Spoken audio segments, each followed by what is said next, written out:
अस्सलाम वालेकुम मोदी सामीन। तो कैसे हैं आप? उम्मीद करता हूँ आप सब भाई खैरियत से होंगे। फटी हुई एड़ियाँ सबसे आम मसला है। ये बहुत तकलीफदा है और सभी को दरपेश है। सर्दियों में शदीद होता है। फटी हुई एड़ियों के पीछे बहुत सारी वजूहात हैं, जिनमें सर्दी के मौसम में खुश्क पैर, खुले जूते और ज्यादा देर तक खड़े रहना एड़ियों को बुरी तरह से मुतासिर कर सकते हैं। अगर आप इस मसले से दो चार हैं तो खसूसी तवज्जो अपने पैरों की तरफ लगानी चाहिए। यहाँ कुछ नुकात हैं जो घर में फटी हुई एड़ियों से छुटकारा पाने के लिए दिए गए हैं। नंगे पांव चलने से गुरेज करें। अपने पैरों को साफ और गंदगी से पाक रखें। बाकायदगी से मसाज करें और अपनी एड़ियों के लिए नारियल का तेल इस्तेमाल करें। अच्छे नताज के लिए क्रीम लगाने के बाद रुई के मोज़ू नहीं पहने। गुलाब वाटर और ग्लिसरीन और गुलाब का पानी फटी हुई एड़ियों के लिए बहुत कारआमद है।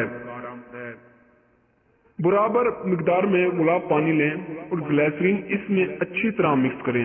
ये फटी हुई एड़ियों का बेहतरीन इलाज है। ग्लिसरीन एड़ियों को नरम कर देगी और गुलाब के पानी में विटामिन ए मौजूद है। इस मरकब को रात को सोने से पहले लगाएं। केला अपनी नमी बख्श खसूसियात के लिए मशहूर है। एक केले का पेस्ट बनाकर फटी एड़ियों पर लगाएं। इसे 10 से 15 मिनट तक रहने दें। फिर अपने पाँव को 5 मिनट के लिए ठंडे पानी में भिगो दें। नरम और हमवार एड़ियों के बहाली के लिए रोजाना कुछ हफ्तों तक ये अमल करें।